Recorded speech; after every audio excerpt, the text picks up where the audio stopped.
একটি ক্লাস রিইউনিয়নে হঠাৎ একজন মানুষের হাত থেকে গাড়ির চাবি মাটিতে পড়ে যায়। তখনই তার সব সহপাঠী অবাক করে বুঝতে পারে যাকে একসময় ভিখারি বলে অপমান করা হতো সে এখন এমন একটি বিলাসবহুল গাড়ি চালায় যা তাদের কারো সাধ্যের মধ্যেও নেই। ছেলেটির নাম ছিল রাহাত। ছোটবেলায় তার বাবা মায়ের ডিভোর্স হয়ে যায় এবং কিছুদিনের মধ্যেই তার মা তাকে ছেড়ে চলে যায়, ফলে সে একেবারে অনাথ হয়ে পড়ে। ভাগ্য ভালো যে তার মামা মাঝে মাঝে তাকে খাবার আর কিছু টাকা পাঠাতেন, নইলে হয়তো সে না খেয়ে মারা যেত। কিন্তু মামা তখন সেনাবাহিনীতে চাকরি করতেন, তাই কয়েক মাস পরপরই শুধু কিছু টাকা পাঠাতে পারতেন। সেই কারণে রাহাতের নতুন কাপড় কেনার সামর্থ্য ছিল না, আর একই কাপড় পরে থাকার জন্য তার শরীর থেকে সব সময় বাজে গন্ধ বের হতো। স্কুলে সবাই তাকে ভিখারি বলে ডাকত, কেউ তার সাথে খেলতো না। ধীরে ধীরে সে একা হয়ে পড়ে এবং মানসিকভাবে ভেঙে পড়তে থাকে। কিন্তু হাই স্কুলে পড়ার সময় সে ক্লাসের সবচেয়ে সুন্দর মেয়ে মায়াকে পছন্দ করতে শুরু করে, যদিও সে জানতো মায়ার মতো মেয়ে কখনো তার মতো ছেলেকে পছন্দ করবে না।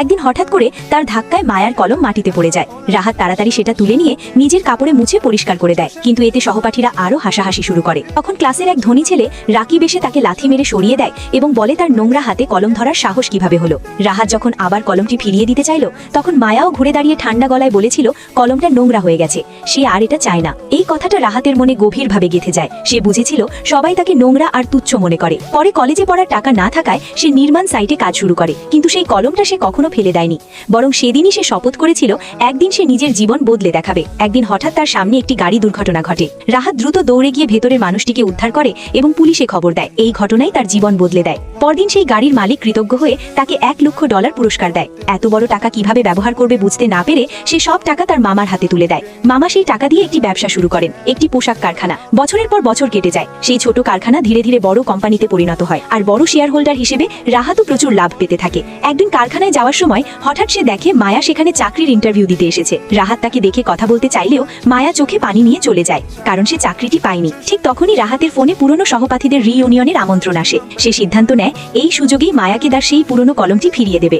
রিইউনিয়নের দিন সবাই হোটেলে জড়ো হয়। রাকিব তখন তার নতুন গাড়ি দেখিয়ে বড়াই করছিল, কিন্তু ঠিক তখনই তারা রাস্তার পাশে আরো দামি একটি গাড়ি দেখতে পায়। সবাই গাড়িটির চারপাশে ভিড় করে, কিন্তু কেউ জানতো না রাহাত সেই গাড়ির ভেতরেই বসে আছে। হোটেলে ঢোকার পর মায়া তাকে ডাকলে রাহাত ভেবেছিল সে হয়তো তাকে চিনেছে, কিন্তু না, মায়া শুধু করমর্দন করে চলে যায়। রাকিব তখনও নিজের গাড়ি নিয়ে গর্ব করছিল, আর রাহাত চুপচাপ বসে খাবার খাচ্ছিল। শিক্ষক এসে জিজ্ঞেস করলে সে শুধু বলল সে একটি কাপড়ের কারখানায় কাজ করে। সবাই ধরে নিল সে হয়তো সাধারণ কর্মচারী। ঠিক তখনই পুরনো সেই ভিখারির গল্প উঠল।